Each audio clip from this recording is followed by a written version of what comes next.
What's going on, everyone? So one of the things that you keep hearing reiterated over and over again by essentially everybody, from media to coaches to the players themselves, is just the vibe and atmosphere this season. And it is clear, it is apparent. I've talked about it heavily between this channel and As It Stands Lakers. And one of the other aspects and elements of that is the chemistry, right?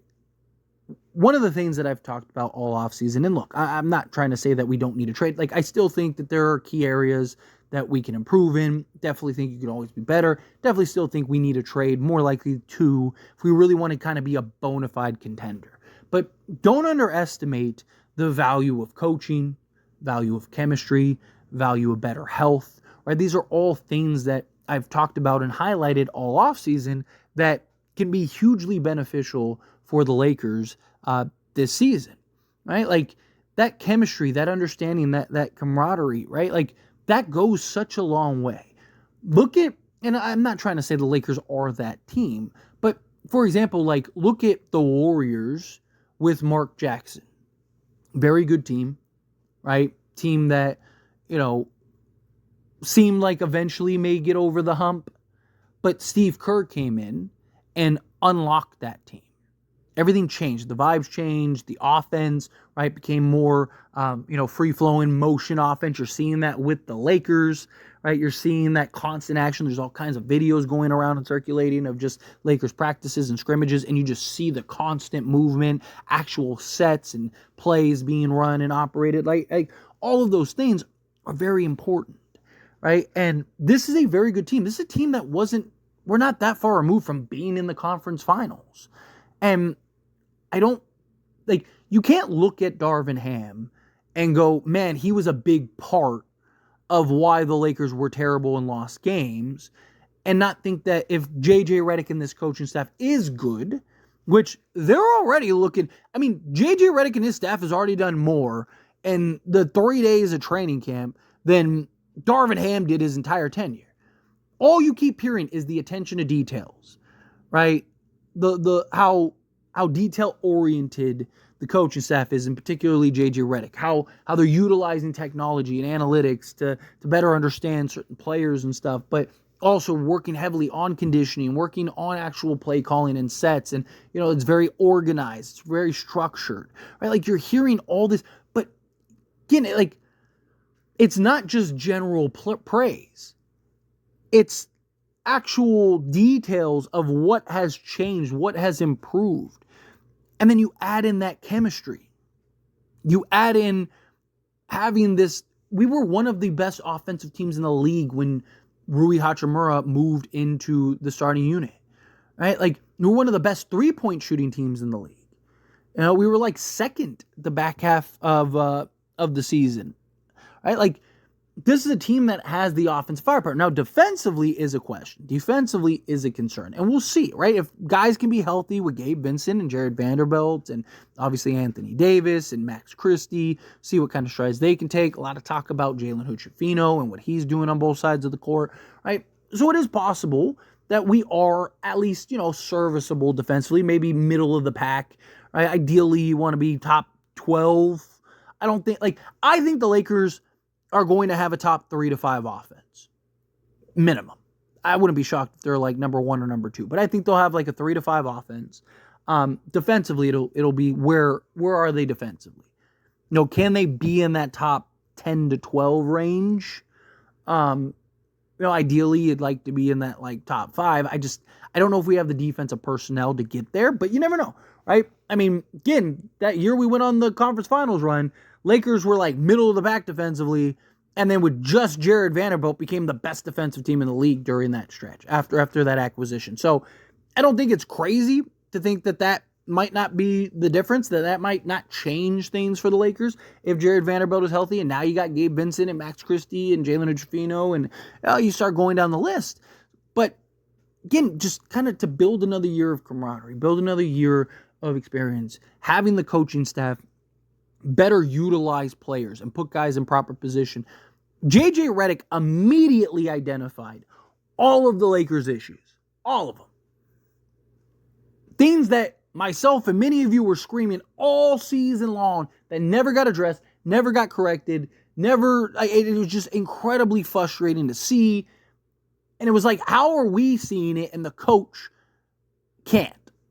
JJ Redick came in and recognized all of it, right? And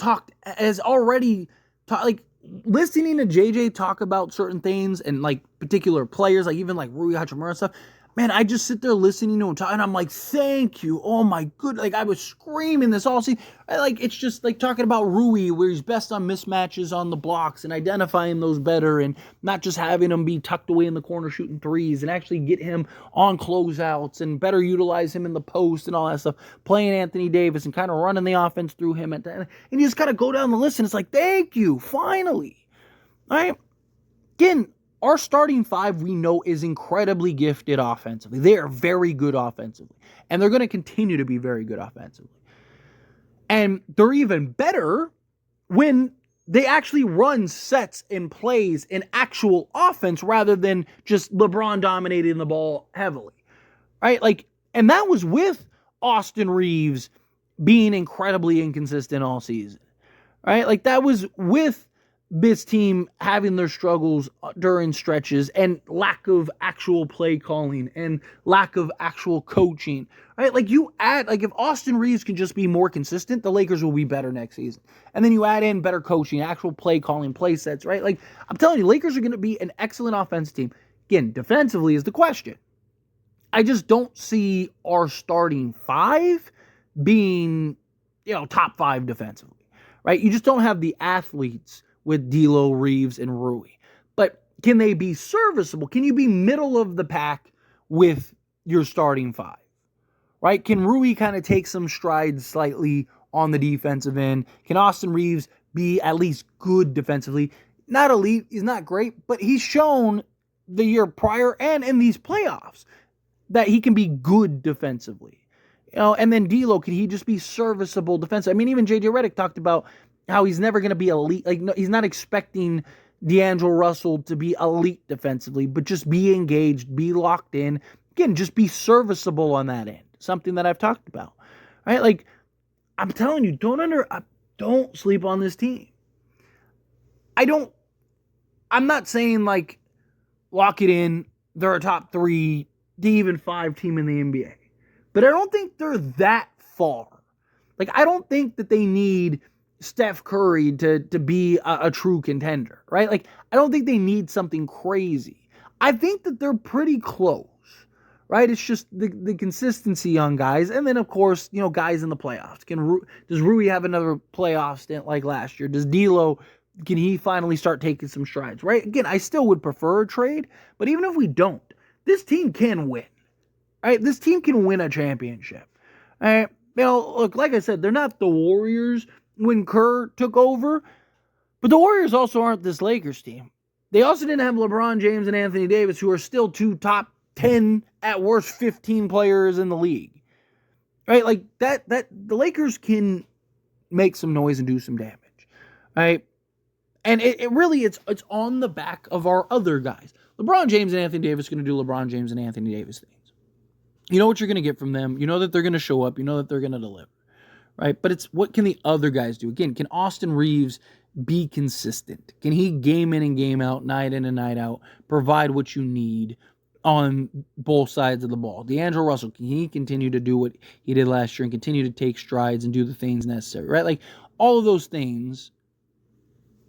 Rui, right? Can Rui actually hold his own on the perimeter? Right? He talked about, I can defend 1 through 5. Not from what we've seen. Right? Now, doesn't mean people can't improve, doesn't mean people can't get better, doesn't mean things can't change. But I don't think he has the lateral quickness and athleticism to change. That's why I think he's more of a 4 than a 3. And I do hope he gets opportunities at the 4. But it's also in the play calling. You can have him slotted at the 3 for a position's sake, but still kind of utilize him as a 4 on the offensive side. So, again, it's just finding that balance, finding, how to properly slot and utilize guys. Right, again, defensively, you could have Rui out on the 3, and then offensively, LeBron's on where the 3 would be slotted with Rui at the 4. Right? Like there's creative ways to go about it. Problem is Darvin Ham just never did any of that stuff. Never utilized any of those things. And it was incredibly frustrating. But we'll see what JJ Redick and this coaching staff can do. And again, don't underestimate another year of chemistry, another year of team bonding, vibes, all of it. But anyway, as always, this is a discussion, and I pass the question on to you. Let me know your thoughts and opinions down in the comments below. What do you think? How do you feel? What are your thoughts? Do you agree with me? Disagree with me? Kind of split down the middle. However you feel, whatever your thoughts are, I'd love to hear it. So let me know down in the comments below. That being said, if you haven't liked this video, hit that like button. Helps me a lot. So we enjoy these types of videos, and I truly appreciate it. Not subscribe to the channel, hit that subscribe button. Turn on the bell notifications. Appreciate y'all. See you in the next one. Thank you.